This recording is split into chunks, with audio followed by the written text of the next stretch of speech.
I started my company a little bit different. I was like, I want to do something that brings me passion, brings me joy, aligned with my values, and centered to my purpose. And I want to work on this every day. But I think because I didn't put that pressure on myself and I was literally just leaning in with like focus on my values and my purpose, it felt fun. I had to learn that everything's not black and white and that there's beauty in color. And so when I started this brand, I wanted people to be rooted in culture and to be rooted in who they were and to know that this is a brand that sees them, believes in them, and hears them. If you don't know who you are, then anyone can come in and tell you who you are. Hi, this is Jasmin Foster, and you are listening to Dreams and Drive. Hey, Dream Drivers. This week, we are throwing it back to episode 351 with the fabulous guest, Jasmin Foster. So recognizing that there was a gap in the market for a brand that spoke to her, Jasmin launched Be Rooted, an inclusive stationery and homeware brand in 2020 with a mission to empower women of color and create a space for them to see themselves in the stationery they loved. She really leaned into her passion for inclusivity and a desire to live a purpose-filled life, and now she has a lineup of colorful journals, planners, and writing instruments, and more, designed by Black and brown artists. And this is what I really think is impressive about Jasmin's story. So she went from being an intern at Target to being a buyer at Target to then leaving Target and working with other small businesses, and then came back to Target in this way. By 2021, Be Rooted became the first and only Black-owned stationery brand available at retail giant Target and Target.com. So this is a story of a determined, smart, ambitious, and didn't yet know it at the time, entrepreneurial woman, and how she was able to put this dream of seeing stationery that spoke to her come to life. I'm really excited for you all to hear from Jasmin, and she just has so much practical tips about how you too can start enacting your dream driving journey and start crossing things off your to-do list and start putting some dreams into motion. If this is your first time listening, please make sure that you're following us. You can find us at Dreams and Drive, Facebook, Twitter, Instagram, TikTok, and make sure you also sign up for our email newsletter, The Keys, and get weekly email updates right to your inbox. Just go to dreamsanddrive.com/join. That's dreamsanddrive.com/join to sign up. All right, let's hear from Jasmin. Thank you so much for having me. I'm super excited about this conversation. I am super excited to be here. It's funny because I was looking at my bookcase the other day and I was like, wait, I have a Be Rooted journal. I didn't buy it, but I think someone must have given it to me in a gift bag or something. And I'm like, wait, look how the world comes full circle, because here I am interviewing the founder of Be Rooted on my show today. But before we get into your journey to entrepreneurship, Jasmin, I love to take it back in time, right? I think it's really important for us to reflect on who we were as children. I'm a big fan of like going back into childhood. I would love to know, what was the young 8-year-old Jasmin dreaming about? What was inspiring you as a kid? So when I was a kid, I actually moved around a lot. My dad was in the Army, so we lived in a lot of different places. And when I grew up in Indianapolis, Indiana, I always just felt like there was just like so much of the world that I wanted to explore. So I had lived in like Italy, I had lived in Germany when I was a kid, and then kind of landing in the Midwest. I just dreamed of like having a job that would like allow me to like immerse into culture and like travel and like see all of the things. And I really, really wanted to tap into my creative brain, but like was not gifted with the ability to like paint or do any of those things. But I was very like ingenuitive as a kid, being an only child. Like I remember teaching myself how to like play Foursquare by myself, which if you've ever played Foursquare, intentionally you're supposed to have 4 people, but your girl taught herself how to do it by herself because I didn't believe in limitations. And I always was just like trying to come up with new fun things to do with my time. That's so interesting because, looking at where you are now, learning how to do different roles and learning how to figure things out is kind of, still a thread, right? For you Mhm. today. Absolutely.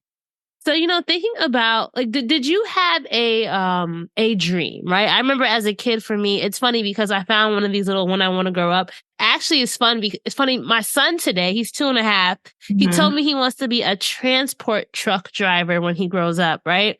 And I was like, what about an engineer, right? And he was just like, okay, for trains. And then there was this moment where I posted it on social media. My cousin was like, I'm Jamaican. And so he was like, Raina, you're starting the Jamaican indoctrination. Let the kid be let him be a driver if he wants to be a transport truck driver, right? For you, did you have any big dreams? And then what did the people in your life think about those dreams that you had as a kid? I always had a lot of different dreams, but I was that kid that was going to push myself to be the best at whatever it was. And so I was always like picking up new things. So I remember in middle school, like I was really into words and I had won a couple of spelling bees. And so I decided to pick up like competitive Scrabbling. Like who does competitive Scrabble? Right. Like I literally competed across other, middle school teams with Scrabble. And like I like would study my Scrabble handbook and the rules and all the trick words.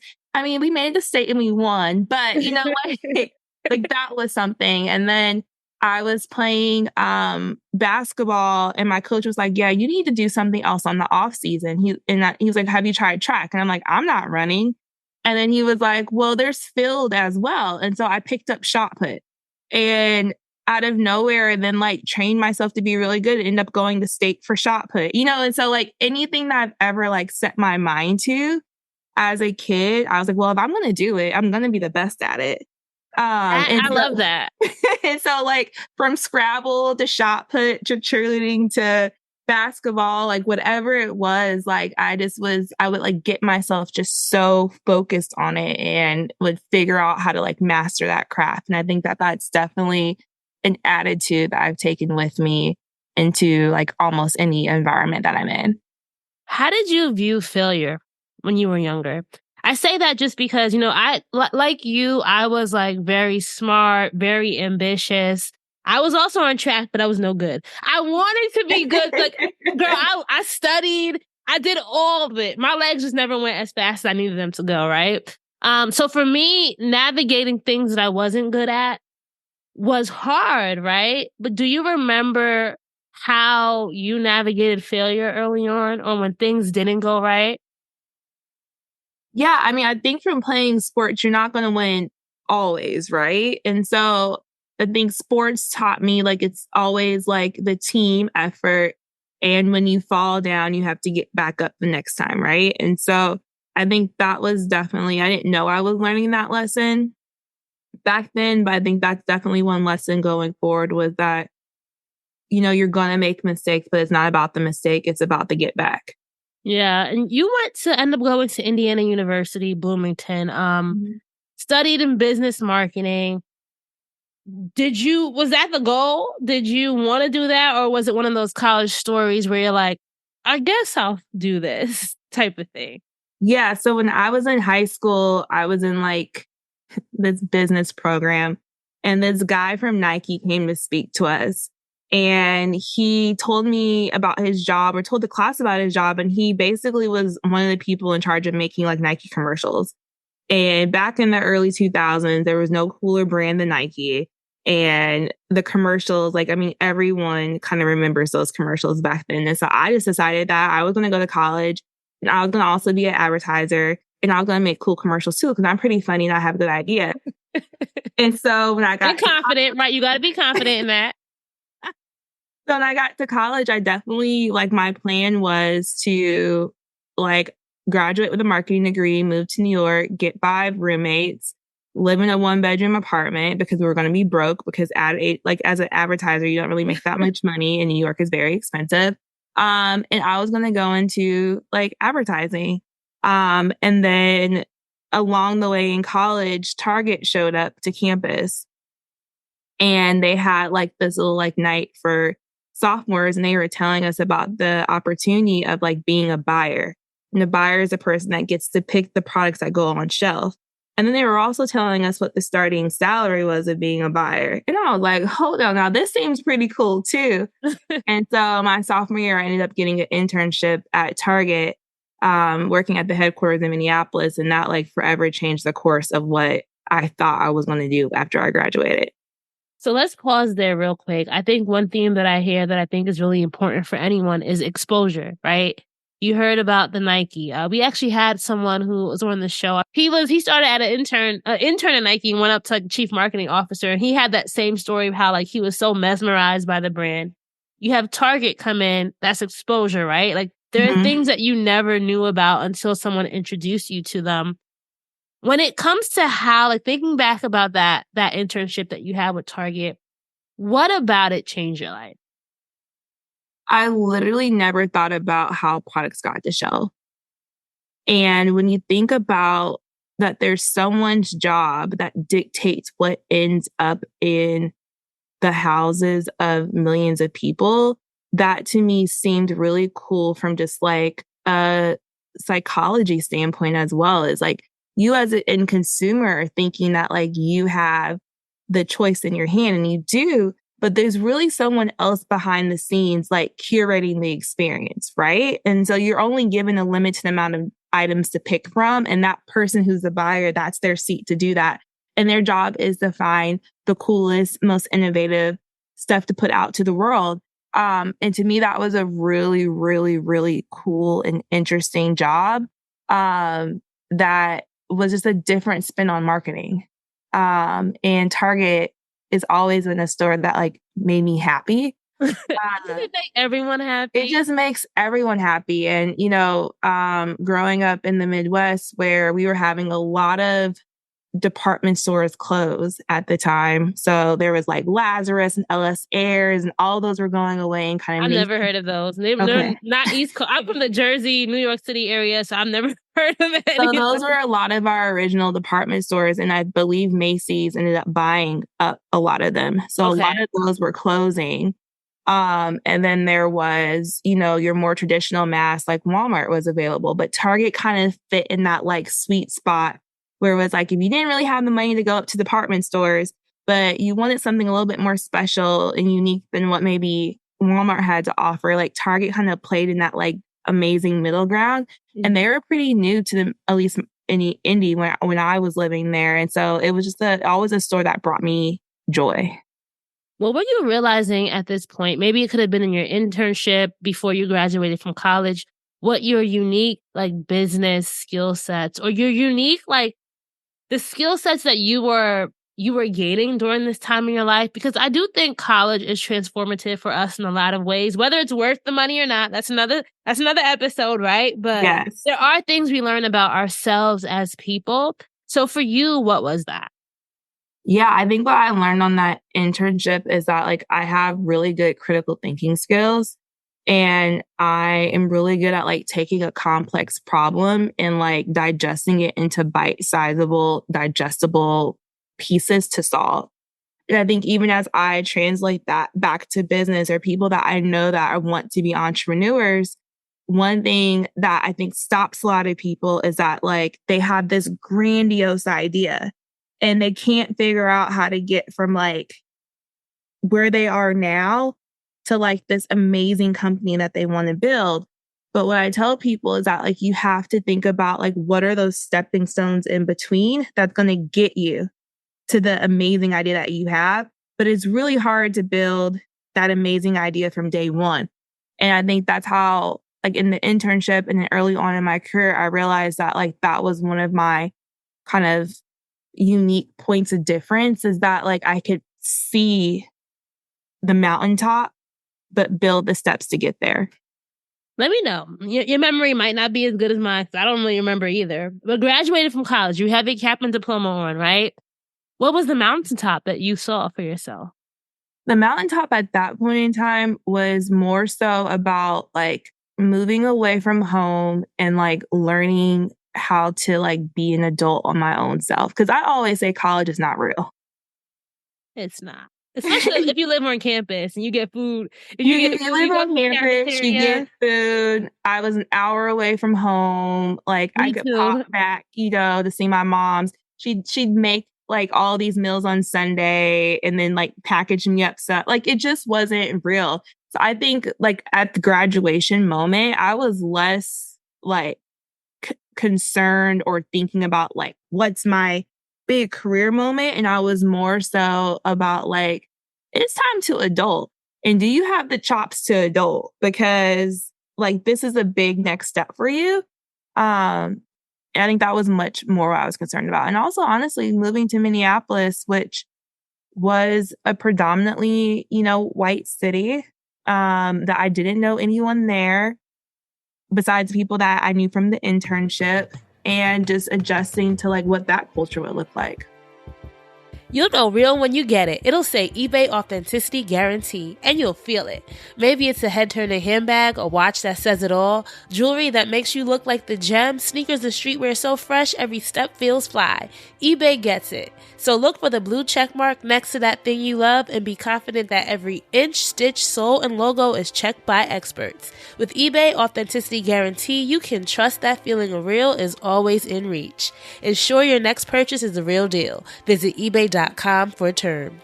Hey Dream Drivers, you all know I've been doing this Mama 2 thing for a few months now, and luckily for me, I can say I've been a Pampers Swallows mama the entire time. It's a full-time job keeping baby happy and healthy, but with Pampers, you can rest assured that you have the diapers on the market for healthy baby skin. Your baby skin is delicate, so it needs extra care and protection. Pampers Swallowers also absorbs wetness better versus leading value brand and provides up to 100% leak-proof skin protection to help keep your baby's skin dry and healthy. The fewer things I have to worry about, the better. To really double up on that, you guys must try the new Pampers Free and Gentle wipes for healthy baby skin. Free and Gentle cleans better than Huggies Natural Care. They're 5 times stronger to help prevent tearing during a diaper change. With Free and Gentle, mess meets its match. Pampers Swallowers and Pampers Free and Gentle wipes are also dermatologist approved by the Skin Health Alliance, hyperallergenic, and free of parabens and latex. For trusted protection, trust Pampers, the #1 pediatrician recommended brand. Don't forget to download the Pampers Club app today and earn Pampers Cash. Redeem your Pampers Cash for exclusive Pampers coupons, savings, and rewards. 1 in 8. That's how many people have worked at McDonald's, and where some have continued their career. Where graduates of McDonald's Career Online High School program are now role models leading the next generation. Where aunties, uncles, cousins, and communities learn skills they can use in every aspect of life. Hi, welcome to McDonald's. 1 in 8 have worked at McDonald's, and where you start stays with you.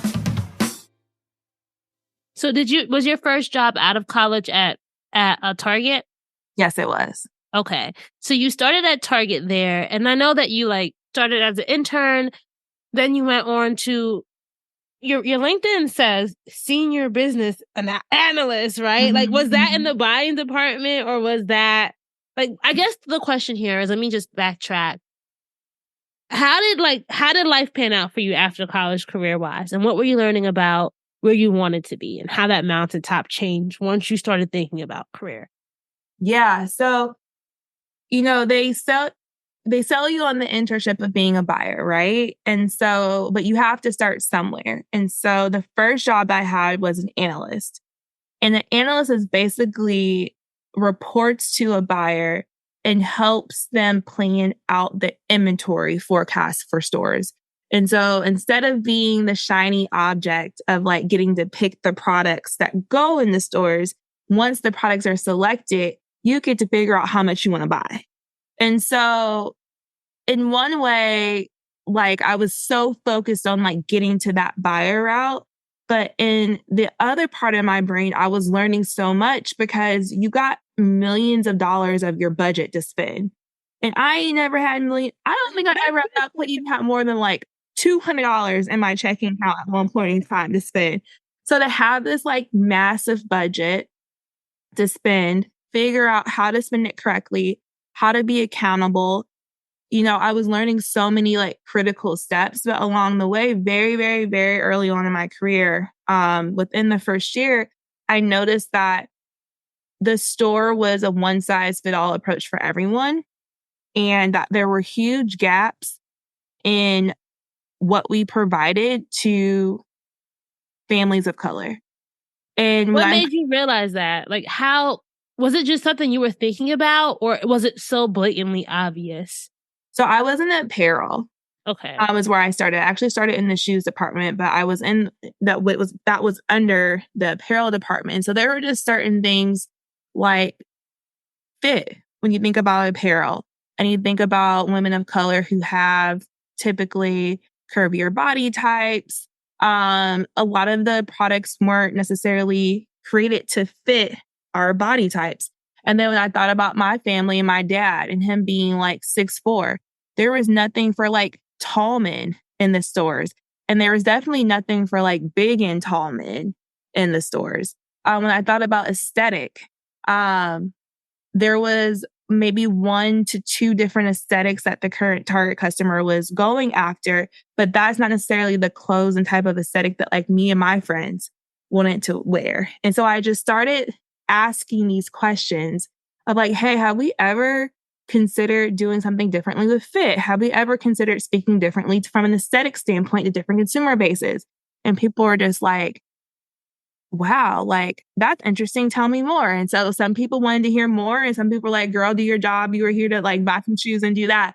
But I really leaned into the people that had a like listening ear and that were like, hey, we maybe aren't able to do something about that like right now, but I want you to keep thinking about that. And so when you're an analyst, what gets you from an analyst to a senior business analyst is that you have to do a project. And I ended up doing my project on the opportunity of all the different opportunities to go after different types of people within apparel. Okay. So I want to ask you this because this was still very early on in your career, right? Mm-hmm. What were you doing to start building relationships? And I'm saying that because we know now that you have a stationery company and more, right? That was the first Black-owned stationery retail brand at Target. Mm-hmm. Target came back full circle, but I can only imagine that you had to have planted some seeds just by your good effort, the work that you were doing when you were first as an intern until, you left eventually. But like, how were you building those relationships early on in your career? Well, Target is innately a relationship building company. So Okay. it's something that is really embedded into the culture, especially as you are looking to navigate your way up and through the ranks. And so I was watching what my counterparts were doing and watching the people that were like deemed as kind of, successful in the people to watch. And I was taking note. And so I was really big on grabbing coffee with, leaders upwards to build those relationships while also meeting alongside with my peers. I was a part of this group that was at Target that started a group for diverse hires where we kind of all helped cross share information around how we can kind of unlock success at this huge company, right? And sometimes our experience looked a little bit different than our counterparts. And so we were all a part of this group to help each other. But I think the biggest thing was that I was always me. Mm. Who And was Jasmine at this point? I mean, it was you, but like, who are you? not afraid to ask questions, not willing to just accept something that I didn't understand, challenging the norms, raising red flags when I felt like things weren't right, being an advocate for myself and the ones that I loved around me, being an advocate for those who I knew that were going to come up behind me. And I think that for some people, again, they didn't love it. But for a lot of people, they respected the hell out of the fact that I was trying to make change for not only myself, but for my culture and my community and for people who would also walk in that building after me. And that never changed. And I think when you don't waver from who you are, you start to build the right people around you that respect that. And that when you are moving along your career, they continue to be rallied behind you. And I think the same people that were there in my early days were the same people I left relationships with, as I ended my time at Target. At any point during your early career journey, did you ever see yourself as an entrepreneur? No. I actually talk a lot about I saw myself as an entrepreneur's best friend. So when I had the job of doing multicultural beauty, I was really integral in launching and helping scale a lot of Black owned brands in the beauty space, also toys as well. And I enjoyed it so much. I thought that they had such fire, that they were building these dope brands, and I just wanted to help see them win. And I would not only do what I was supposed to do from my job standpoint, but like take the time to connect and build relationships like outside of the workplace to just talk about like strategy and how they could just build their brands up at Target, but then beyond Target, period. And so I always saw myself as like a little cheerleader for entrepreneurs. I never thought that I had the gumption to like go take the risk. I was always like, look, I like my 9 to 5. I like having this paycheck that comes, bi-weekly. It clears the expenses. And I'm good. I thought maybe one day I would have like a retail consulting business because again, that felt very like close to home. Yeah. But I truly didn't start dreaming about entrepreneurship until I left to go work for a small business. I'm pretend I'm cueing some Jeopardy music here, like the transition music, right? I need to get a little soundboard so I can just like get the music ready to go, right? It's funny because that small business, I don't know if you mind if I mention the name. I'm only going to mention the name Urban Skin RX. I actually had Rachel Roth on the podcast. I want to say that had to be like back in maybe when you were there, 2000. It was before when you were there, 2018 ish. Okay. It was funny, just like that business within itself. There's a lot there. What made you jump ship? Right, you were already at Target, going into like the small business world. And tell me, like, how did that experience change your mind? So much to unpack here, but I had just came off being the buyer for multicultural beauty and dolls, and I got my senior buyership. So, right, I'm like moving up the ranks, and I was the buyer for sun care and hand body lotion. So, two extremely sexy categories, right? And I just remember sitting there being like, yes, I have a bigger responsibility. Yes, my title is greater. Yes, I'm doing all the right things to climb up the corporate ladder. But like what made me feel fulfilled in my job was centering my work around Black women. Like I felt so fulfilled and I did not feel as fulfilled in that role, even though my North Star was like to make it up the corporate ladder at Target. And this was a step in that direction. I realized that I actually got pulled back away from my values. And so at the time I was considering going to work for a small brand that centered their work around women of color. And I had a couple of different brands kind of in my head that I wanted to talk to. And that brand was one that I had actually launched at Target when I was the buyer in the multicultural beauty seat. And I had sent out a couple of fillers to some of the brand founders being like, hey, I'm considering, leaving Target and moving into the small business space. If you ever need someone to run your retail sales business, let me know. And nothing came from those initial like texts and phone calls. But then it ended up being that Urban Skin RX was looking to ramp up their sales in retail, and it was aligning with the time that I was also looking to leave. And so that was really my kind of reason for leaving Target to go into a small beauty brand because I wanted to center my work back around Black women. When I got there, I had a huge learning experience. Like when you work for a small business, you have your job and then you have everything else that you get to see, right? Because there's just never enough hands on the business to like really just stay siloed to what you were actually hired to do. And what I learned was that like, like if she can do it, I can do it. And what do you mean? Because I think you put like when you're not in it on the everyday, you put these like entrepreneurs that you deem as successful as like, oh my God, like they have to have like the hugest like team, or they have like, there's this machine that's behind them, right? Like you just imagine that but what you see when you go work for a small business, and now owning mine, it's really just someone who's passionate about what they do, that have figured out how to get a handful of people that believe in their dream and want to help them succeed.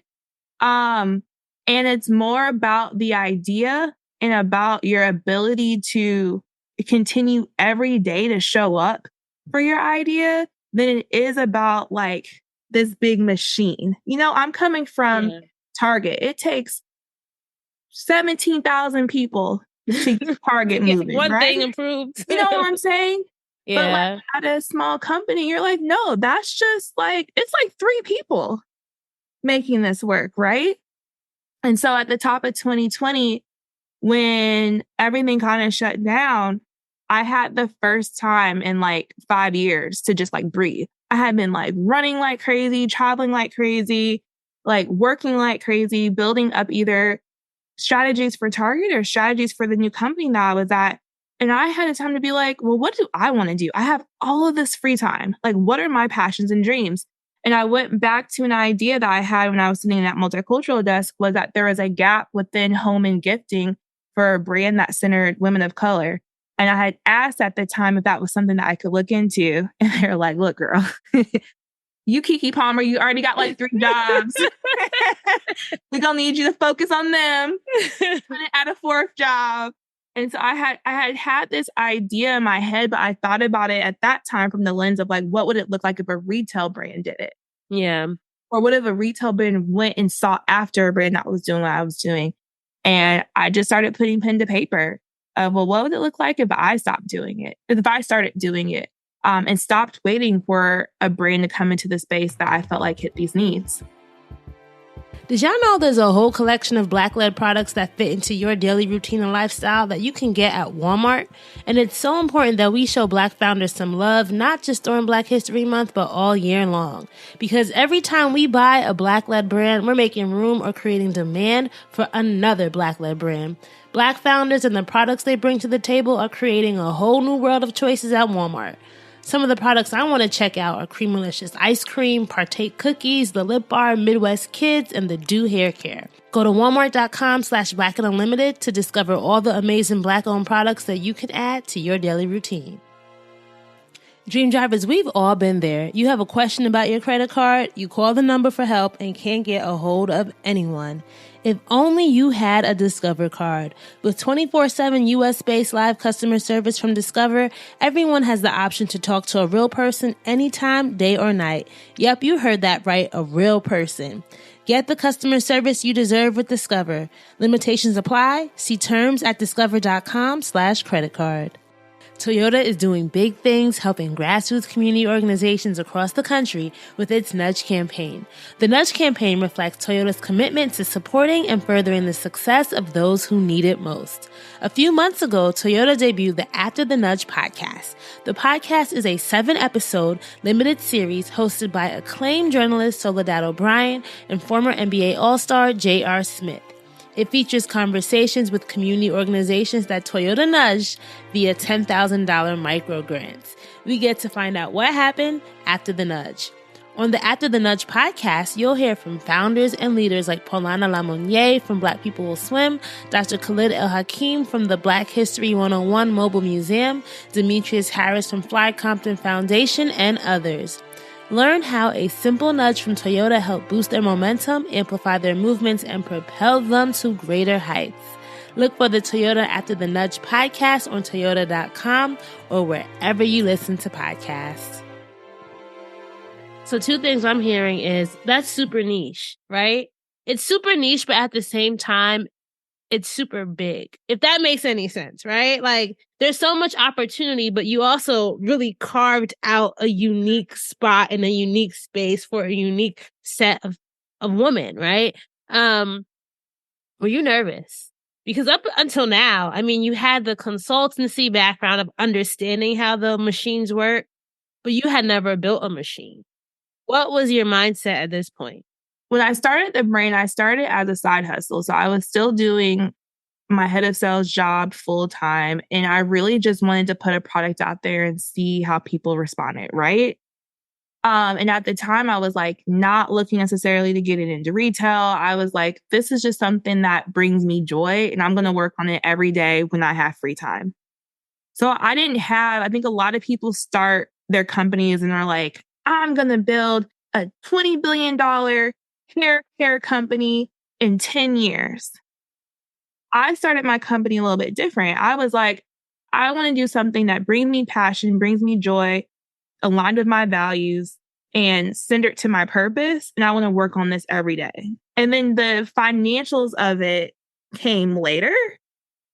But I think because I didn't put that pressure on myself and I was literally just leaning in with like focus on my values and my purpose, it felt fun, especially in those early days. Like it was just really fun to log off of work and come home and do something that like really like made me happy. And I hadn't had that in a long time, to be honest.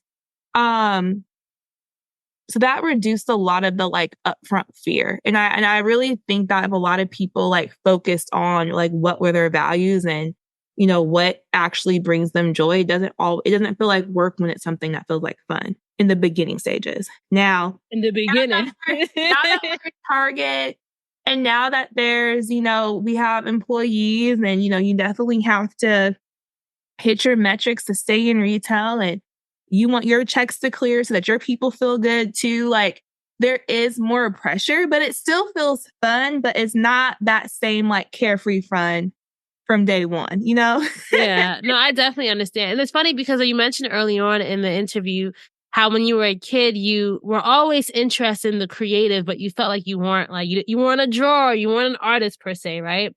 But you're able to still pursue something creative because stationery, right? The first iteration, you have to have someone to design it. So how did you approach that part? And it was a pandemic, mind you, right? 2020, top of 2020. So you were, was it before March or after March? This was after March. Girl, so you decided to create a product-based paper business. I know. In the starting of a pandemic when the supply chain world was. Well, it was only supposed to be 2 weeks. So, you know, it's funny. I had this post.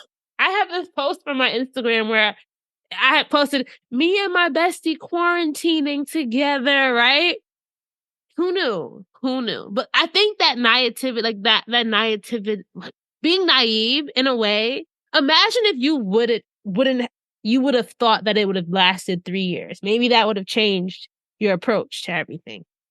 Yeah, you know, so kind of going back to your first question of like, as someone who's not creative by hand and starting a design-based business, like, girl, what you thinking? And that was honestly a little bit of the like fear that I had in the beginning is like a lot of times stationary businesses are started by designers and it's from them drawing and then they have art and they're selling art prints and they're like, okay, well, what else can I put this on? And like stationery tends to be like a next step for them. But then I started looking at some of the background stories behind like Minted. And I'm looking at the background stories behind UB. And I'm looking at the background stories behind Mead. And I'm like, wait, these are successful big businesses that didn't start because the entrepreneur was this like avid artist that, you know, built their brands. There was people that saw a white space for a consumer that was an untapped, you know, niche and they went after it. And so I let that go very early on.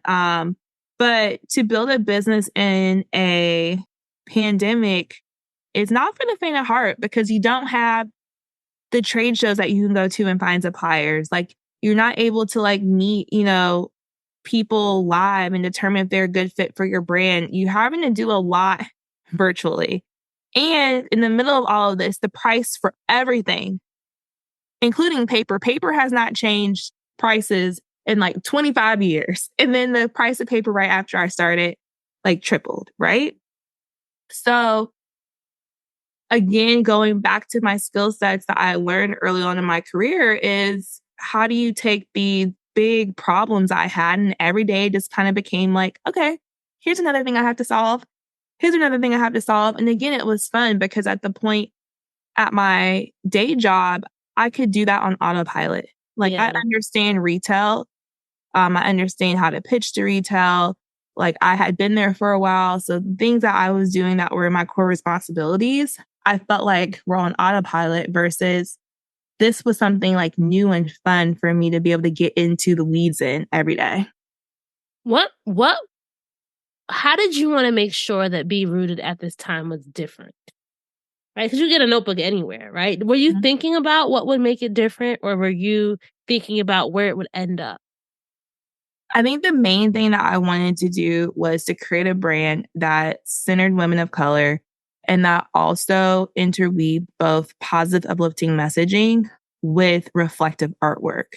Okay. And I felt like that was the piece that I had not seen in the industry, was really kind of focusing on those two things together.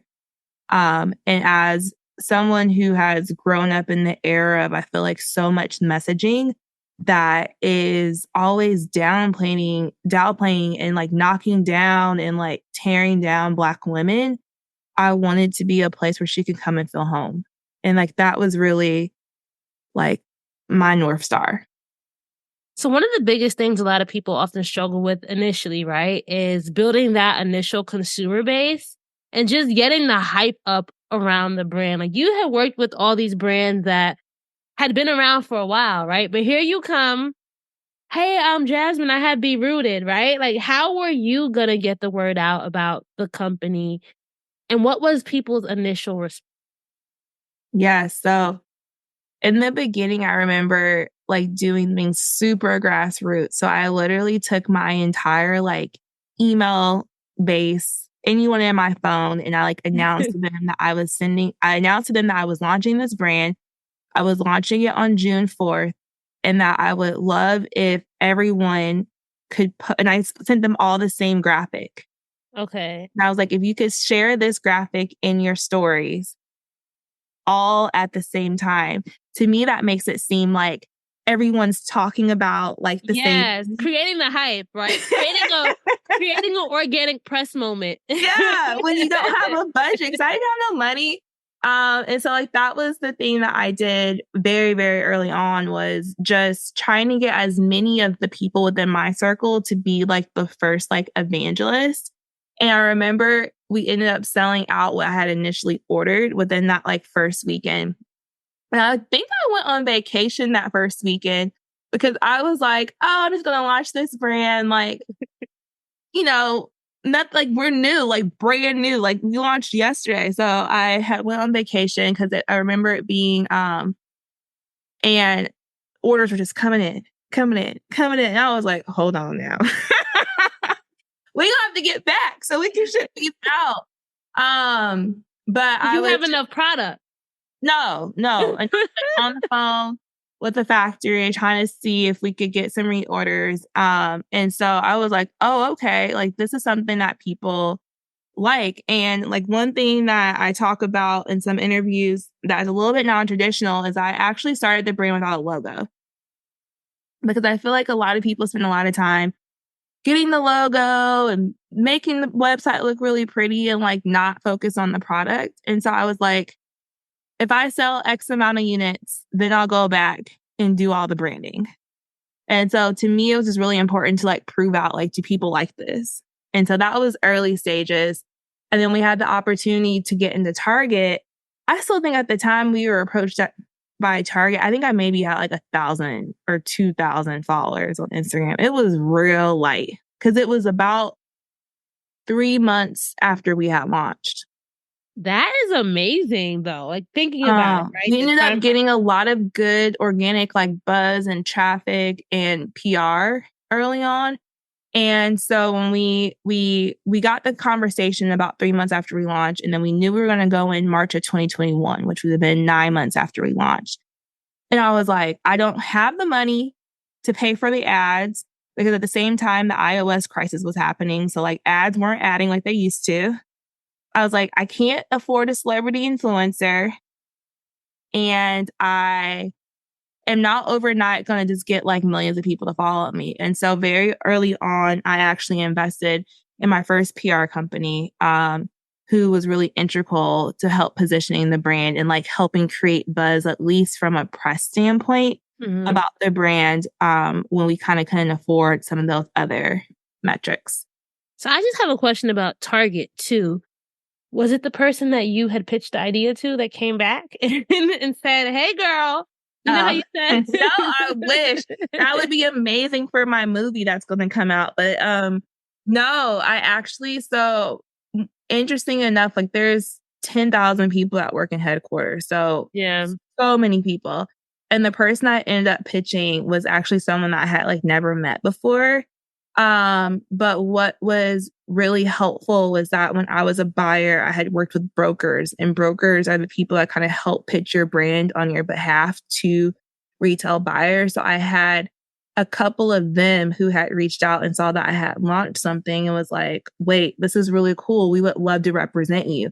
And so I had a good relationship with the person that I ended up using as my broker, which I think always helps because I feel like they really went to bat for me and like helped pitch the brand in a way that the buyer like ended up loving it. But it also aligned with he was looking for a brand like mine at the time. And so I feel like it's a little bit of like luck, values aligning, connection points, and all the things that end up making that Target partnership come to life. What don't people understand about what it takes to get into big retail? Or not even what it takes to get into big retail, but what it takes to sustain that relationship. I know if I say getting into retail is not hard, people are going to be like, yeah, girl, whatever. But really the hard work is sustaining. That's because, that's what I hear a lot from a lot of people. Like I've had like the Lip Bar, which I know that I interviewed her, I think at the very beginning of that Target relationship, right? Everyone always says like, you get the deal, you're pumped. Then you're like, oh shit, I have to fulfill these orders. I have to like, get it to the warehouse. Like there's so many other things. You have to make sure that it sells through within the store, the merchandising. There's so much that goes into it once you're there. So I'd love to know your POV on what were your challenges or what you had to learn being on the other side now. Building up enough buzz to drive people in the store is a constant everyday battle. I see your social media videos, like where sometimes you go into the stores and you'll fix the shelves. Yeah. You'll make sure it looks good. Because first off, customers literally take like 5 seconds at shelf to determine like if anything even catches their eye. So you really have to stand out. Secondarily, the buyer's job is to always find like the coolest, hottest new brand, right? And so the landscape of who you're competing against on an everyday basis is constantly changing. And so you spend a lot of time on like creating relevant, engaging content to try to bring people into your family. And in the last 3 years, the cost of acquiring a customer has just skyrocketed with the iOS, kind of hiccups within Facebook and Meta ads.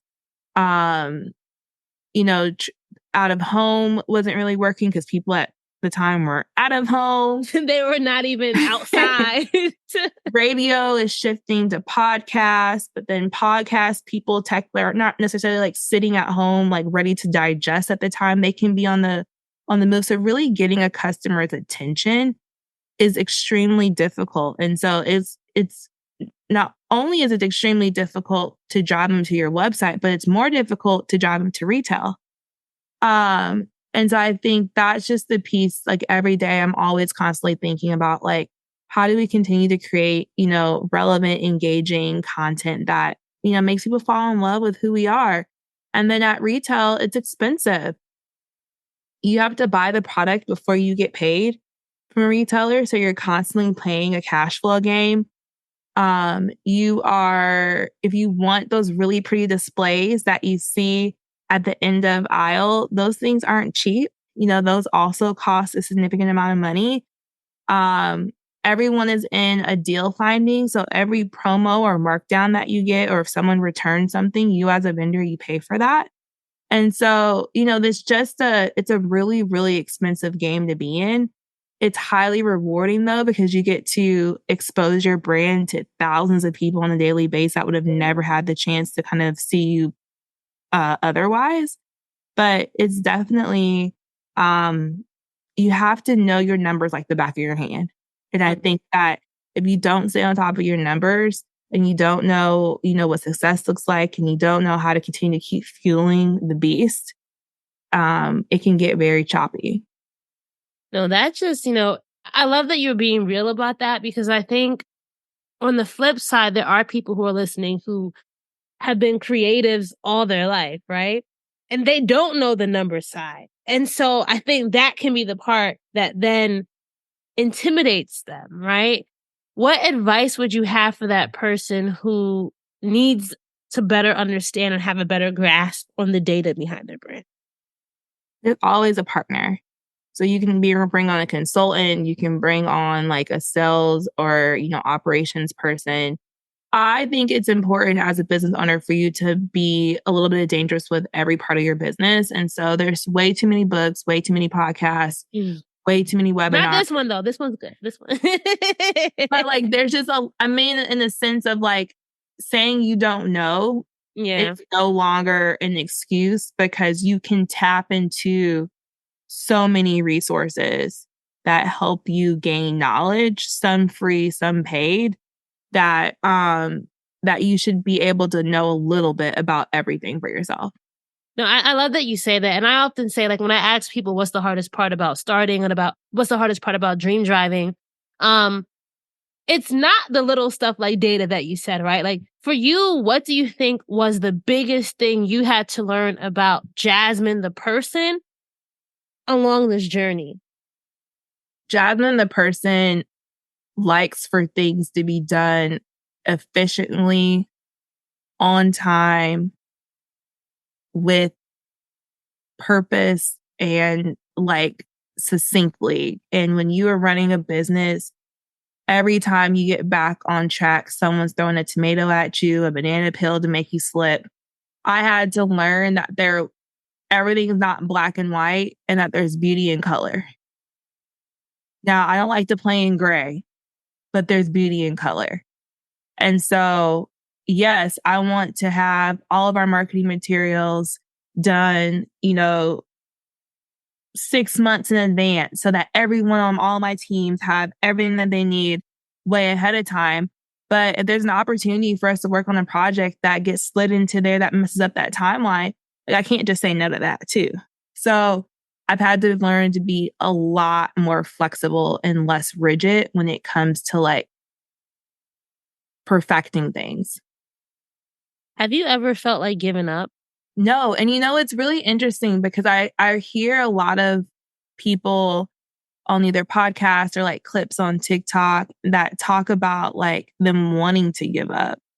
And there has not been a moment in this business that I have felt like now there's the other things like this wellness journey, losing this 40 pounds, like instead of me just going ahead and trying to do it the right way, I need to go, no, girl, don't cross over. Don't do. Let me stop.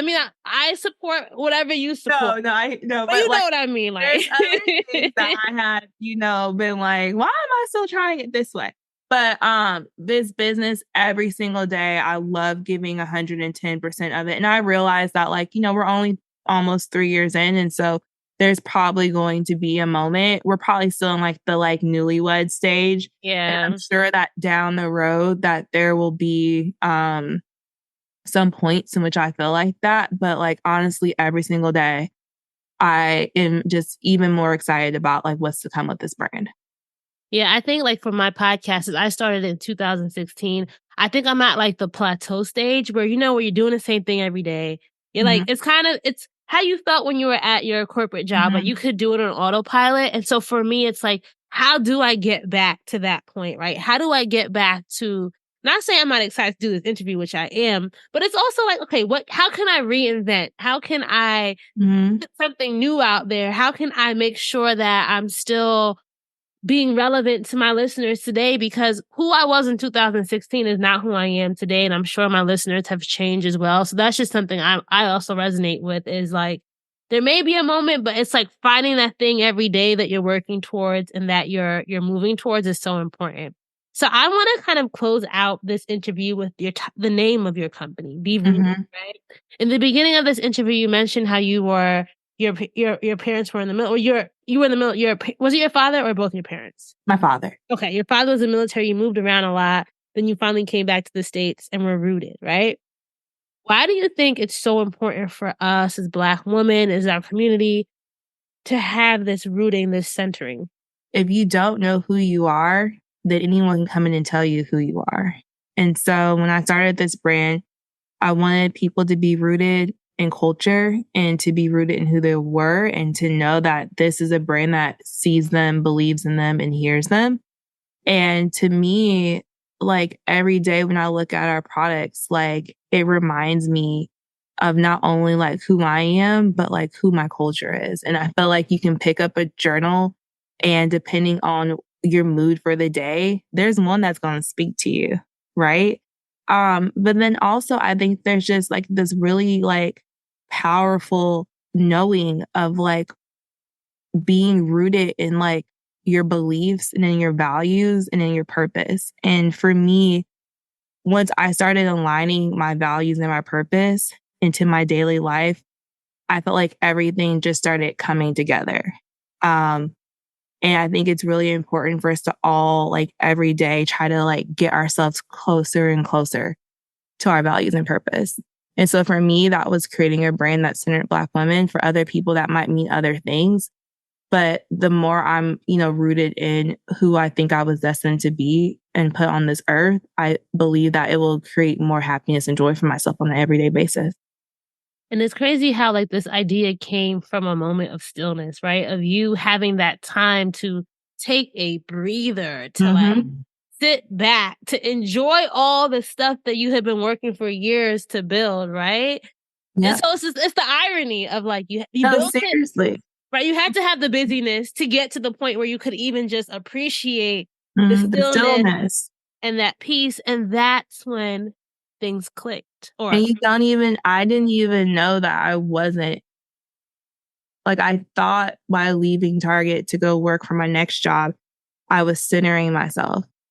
But I didn't realize that I was still just chasing after and aligning to someone else's value and purpose.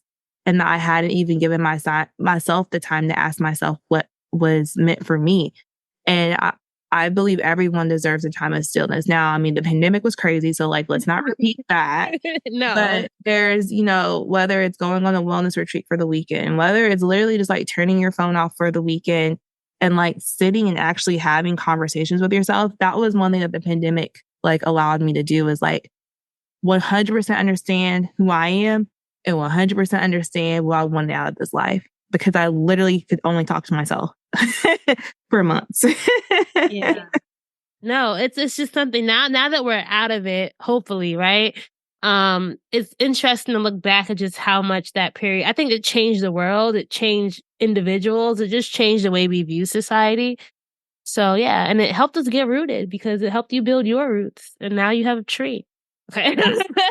Absolutely. I love that. Let's do some snaps. Yes. So last question, Jasmin. If you want to be a dream driver, you have to have your keys to success. So can you tell our dream drivers 3 things that you think they need in their toolkit before they hit the road? Ooh. I think the first thing is that you have to spend some time understanding who you are and what your values are, and centering yourself around that. I would say second thing is building the people in your tribe that are going to kind of help be your everyday cheerleaders and help build you to the next level. You can't do anything alone. You cannot do anything alone. You're going to need people in your corner. And so you need to identify who those people would be. And then I would say the last thing is take inventory of what your zone of genius is and what your zone of genius isn't. And that second part, right? And when you identify what it's not, you have to seek out the resources, the tools, the people that are going to help add little bits of nuggets into that, because you can't just, I think a lot of us just like ignore that part and they're just like, well, that's just a part of me. It's like, but you can't, as you own a business, you have to do everything in the beginning. And so you have to continue to build up your strengths on the side of where you're not as, prevalently successful in. And so that will be, I think, your biggest unlock is that last piece is like, don't just ignore what you're not good at and actively work on a daily basis to get a little bit better at it. Thank you. I love all that. Spend time centering yourself, make sure you're building your tribe and identifying what is and what isn't that zone of genius. Jasmin, can you tell our dream drivers where they can find Be Rooted online? How many Target stores you're in? Like, let us know how we can support you and join the community. Yeah, so you can find us at berootedco.com. We are at berootedco on all social channels. And, we're at a Target near you. We got a little bit of our products in all stores, some in select stores, but they're all on target.com. So definitely make sure you check them out. Thank you so much, Jasmin. I hope our dream drivers enjoyed this journey, listening, hearing your dream driving journey as much as I have. Thank you. All right, so that's a wrap for this episode of Dreams and Drive. I hope you enjoyed our guests' dream driving journey as well as listening to their keys to success. If you love this episode, you know what to do. Please make sure that you are following us. We are at Dreams and Drive across social media on Facebook, Twitter, and Instagram. So make sure you're sharing this episode, posting it to your Instagram stories, texting it to a friend, sharing on LinkedIn, wherever you are or online. Just pay this forward and share this with somebody. We really appreciate it. And all the sharing that you do helps us grow our community.